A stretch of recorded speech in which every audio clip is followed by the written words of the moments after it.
Welcome back. All right, so I wanted to talk about something very different today than what I normally talk about on this channel because I feel like it's important and not worried about how many views it does or doesn't get. It really, to me, this is important to have a discussion. So as YouTube rises and social media rises, so does what are called family channels or kidfluencers. I don't like that terminology. I don't.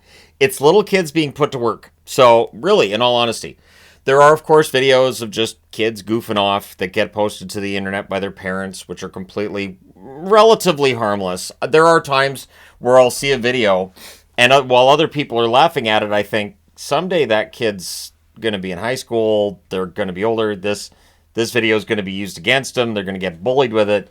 We're laughing now, but later on, that kid may very well not be laughing. So.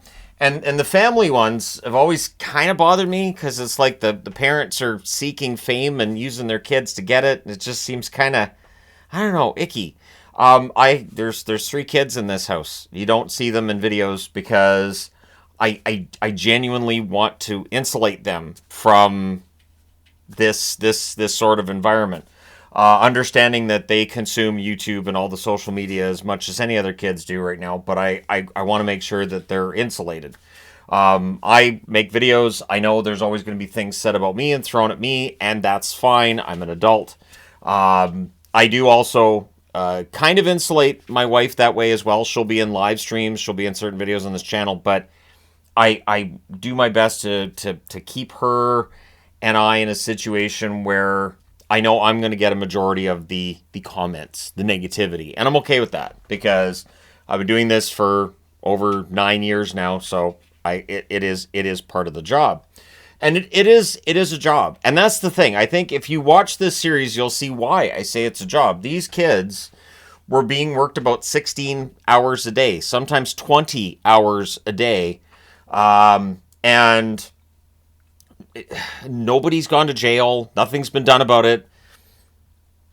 Child Protective Services haven't gotten involved, like to a point where anybody's actually been taken out of a home because they're affluent. So, well, rich kids. So since they have this beautiful home and everything's great, I'm sure it's fine, and they leave. I'm hoping that this documentary will change how things work. I did look to see if Brand Army had responded to this. I can't find anything.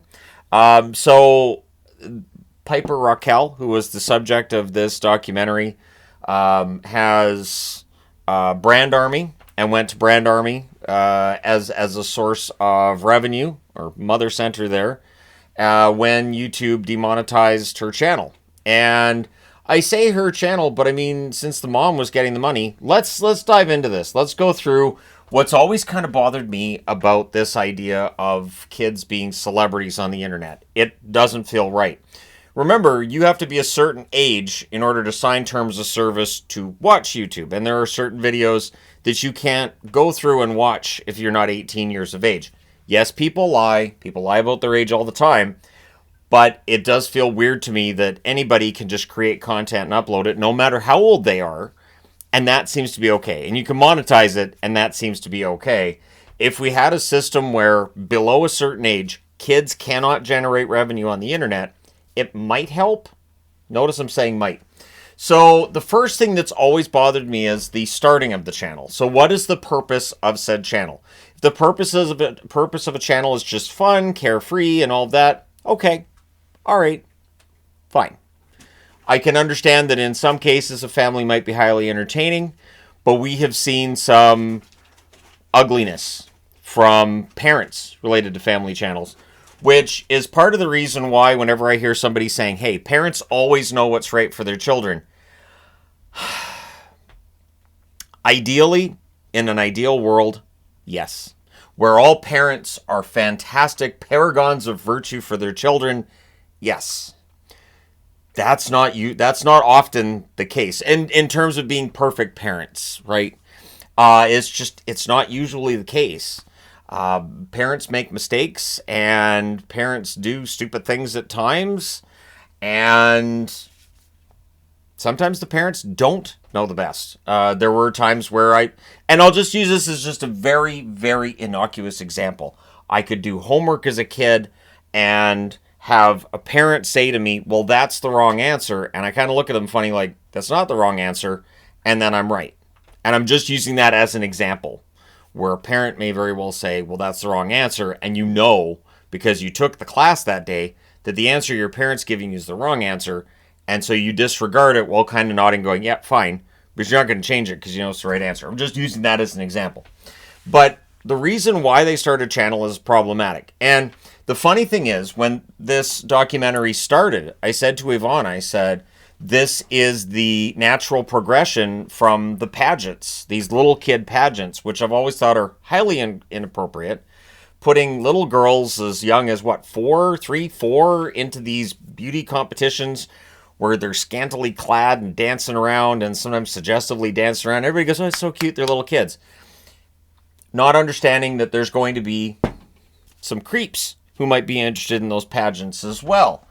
And you're kind of objectifying your little kid. And so when it turned out that the subject of the documentary had started out in the pageant world, and that was right after I'd said it, Yvonne goes, well, you called it. I'm like, yeah, this is the natural progression. That you have a parent who is trying to live through their child. They never had a chance to become famous. They want their child to become famous, so they think their kid's beautiful and they have a chance to cash in. And so they're living vicariously through their child. And so that's why I never watched any of the pageant shows. That whole pageant mom, nope, no thank you. I don't watch the family stuff. I don't watch any, I have no reason to watch any of the kids' channels. Which, again, who's watching these, there's a reason these two are in red. Because, and it gets into it in the documentary, there are some really questionable individuals who watch these videos. Some people who may cross some legal boundaries. I don't want to get demonetized. You guys can get what I'm getting at. These people are not people that you want watching your children online at all, having any interest in watching your children. It's not. And I think the thing that stood out to me was that they talked about the monetization and how much money these channels make every month. And I thought, you know, they can't do directed advertising at little kids. So all that money's coming from adults, or at least accounts that are adult accounts, meaning it's possible that little kids are watching on their parents' YouTube account, right? So that's possible. You sign into YouTube and you ask your kid, what do you want to watch? And then that way the video gets the monetization and the ads get served and the creator gets the money. Little kids, it's a little bit different. Are these kids in school is a question I've always had. And according to Bad Influence, no. Some of these kids have never gone to school. And it doesn't look like they get homeschooled either. So they're just, all they know is creation of content online. And this is how they make their money. And this is how they support the family. And this is what they must do every day. Because YouTube's a 7-day-a-week job. I don't take days off. It's a conversation I've had with my wife often. I don't take days off. I work from home. I do not take days. I absolutely could. I could wake up tomorrow and go, you know what? I'm not going to make any videos. I'm just going to lounge around, play some video games, maybe go for a walk. But when you're in that routine of every day you're going to make videos, it is very easy to just stay in that routine and leave it as is. So these kids don't go to school. They don't get the education they need. You're creating adults that are only going to know content creation. And in the event that at some point in time, the whole economy changes and maybe all the content stuff that we see now is different down the road, they might be left with no job that's going to make them money and no skills and no education. They have nothing. I don't even know in some cases if these kids know how to read. It was a topic that I thought, do these kids know how to read? Because they don't go to school. And then where does the money go? How many times have we heard, and this is something that in the 80s and early 90s, we heard a lot about kid actors, right? Kid actor goes out on TV and is in a sitcom for 3 or 4 years and does really well and everybody loves them. And then you find out the parents were taking that money and just spending it. The kid got no money, nothing at all. The parents just go out, spend all the money. The kids end up broke, and then they age out of those roles, and there's nothing. A lot of kid actors, when they grew up, they just didn't get jobs in acting anymore. The parents had spent the money, so what's left for those kids now? And it's just it's a dark world you're leaving them in. So that's always bothered me. the one that makes me the saddest is Dana Plato. From Different Strokes, I love Dana Plato. I thought she was such a sweet young woman. And when she was lost, I remember all the rag mags, all the paparazzi, and all of that, and just the way that they treated her, I thought was disgusting. I thought it was gross, and I always felt bad for her. So the money argument is something that's always been out there for me. I know it's a little better now for Hollywood. At least it seems to be. We don't hear as much about Hollywood kid actors going right off. There's some that do. We've all heard these stories about Amanda Bynes and how she's been and everything. Although with Amanda Bynes, I have concerns with her too. Like, because while people will look and go, "Oh, look how crazy they are," all I think is, okay, we've seen people calling out for help before, and we've lost these people. These people have taken their own lives or whatever, and sometimes on purpose, sometimes not. So rather than mocking these people, and can we make sure they get the help they need? Is there somebody reaching out to them in their life and going, "Hey, take care"? Because sometimes with these kid influencers and with celebrities, you just have these people around them that are just leeching off of them and just getting the money, and then when the money's gone, they're gone. And they don't really care about the person. They're just like, "Hey, I get this great life." There's streamers that you can see that the people around them, they're friends. Not really. They're there because dude's giving them money. They get to drive around in a really nice car. They get to do stupid crap, and I don't even know if they like the person. So on some level, I'm like, these streamers are kind of jerks, but I kind of feel bad for them because everybody in their life is taking advantage of them and encouraging that behavior, so they get more money, and they get to go out and do more crazy, stupid things, and they just bleed them dry. And then obviously, and I mentioned this a bit before, but like, you're gonna age out. So all these little kids age out. Once they hit puberty and their voice changes, that changes everything. Now, that influence kind of gets into this too, and it gets more disturbing as they get older. It more and more and more disturbing. To the point where at the end of the first episode, I was like, well, that was upsetting, but episodes 2 and 3 are probably going to be about something else. No, it just keeps getting darker. And so that's a problem, right? So you're famous because you're cute and you do all these, cute little things. And then you get older and all the cute stuff doesn't work when you're older. When you're a teenager, it just feels odd and out of place, and you're not going to have little kids watching anymore. So then you got to make your content a little more mature, and it gets gross, which they talked about in the documentary, and it just does. And then if you don't have an education, then you're more desperate. You're like, I don't have that education, so I need that money. So I will do what I have to. You've got a parent that's been pushing you the whole time to do whatever they say. So that parent may very well be more desperate as well and say, look, you got to do all this stuff. So all of a sudden a G-rated channel becomes PG, maybe PG-13, and then the next thing you know, they're off the platform, they're off doing something else on Brand Army, and the obvious end goal then, I don't even know if I'd want it, well, not end goal, but the obvious end to that would be some kind of OnlyFans adult site kind of stuff or things in that realm. And it's just so dark. It's just so, and it just starts off with this little kid just doing little kid stuff that the parents making money on. And then these two are connected.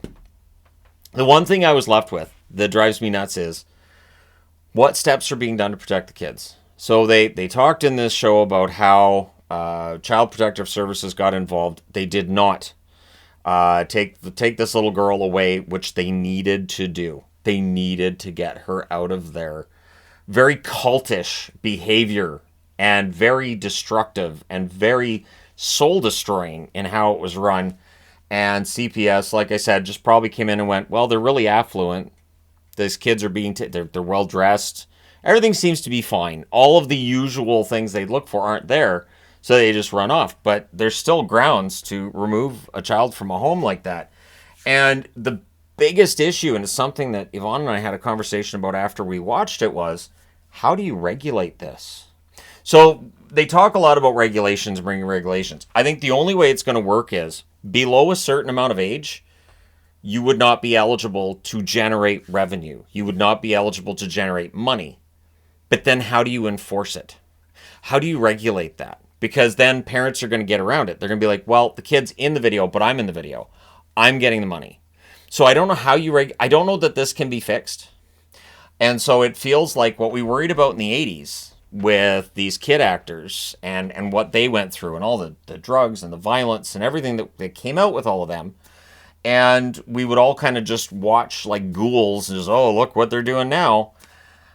And it feels like now we're watching this cycle take place again, but it's a different group.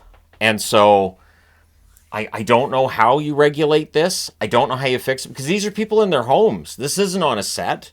This isn't, down in downtown Hollywood in ABC studios. This is in somebody's home.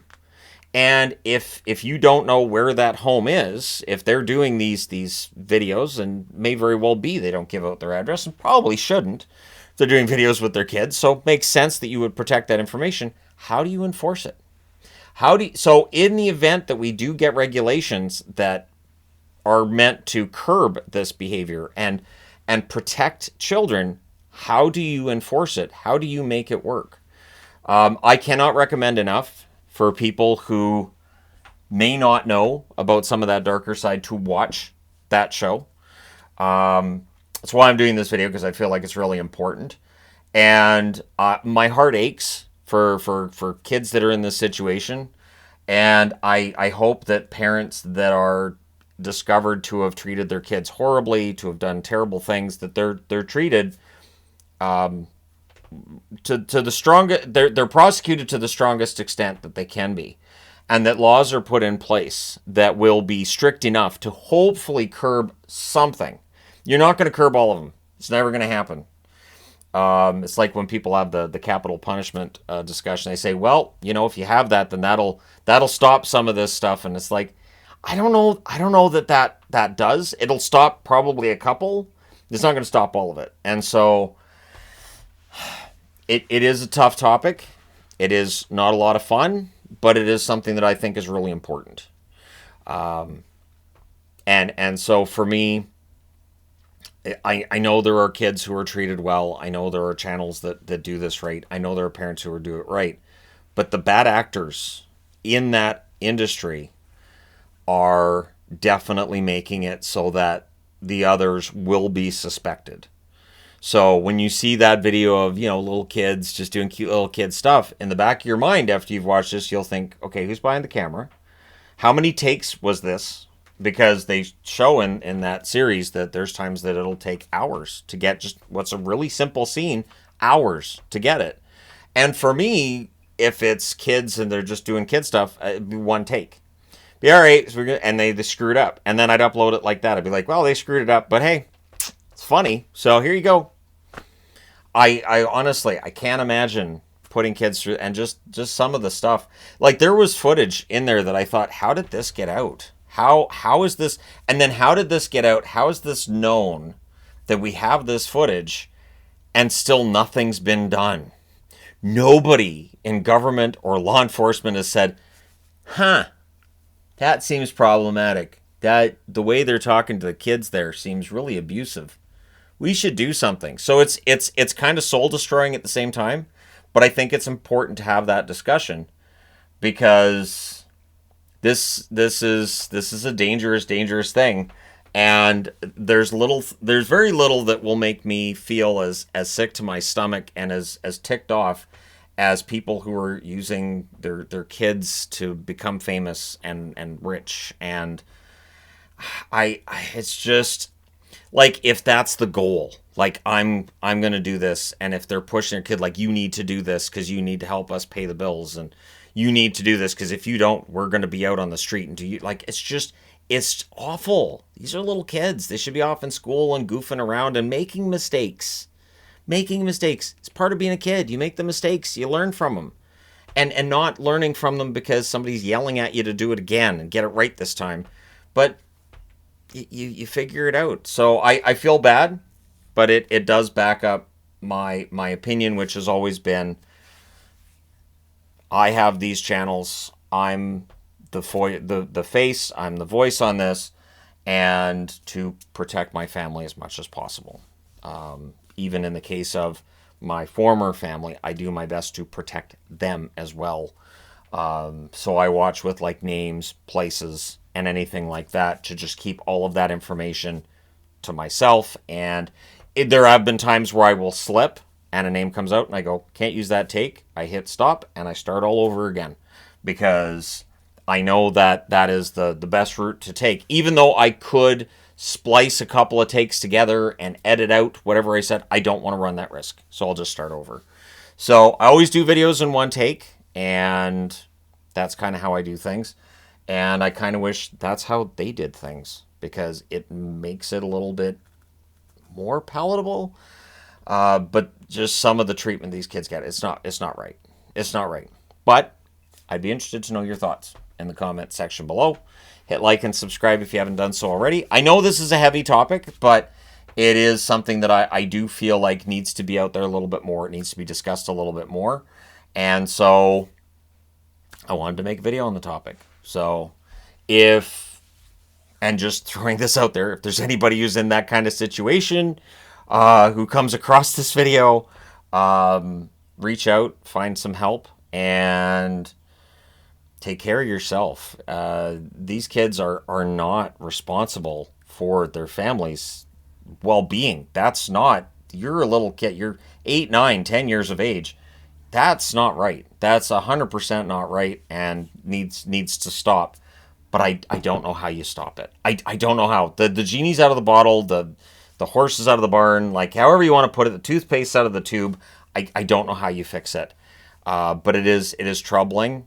The one thing people could do is just not give it oxygen and not consume that media, and then that way that their income drops and it might make things change. But there will always be the people that watch that they're not great people, and they're not watching for wonderful reasons. They're not watching for reasons that make you feel good about things. Kind of that Oogie, I should be on the other side of the street when they're walking on it kind of feeling. So yeah, but let me know your thoughts. Hit like and subscribe if you haven't done so already. I just felt like this was something I wanted to talk about, and so I've been marinating on this since I watched the mini-series, and now here we are. Thank you guys so much for all your support as always. Stay safe out there. I will talk to you again soon.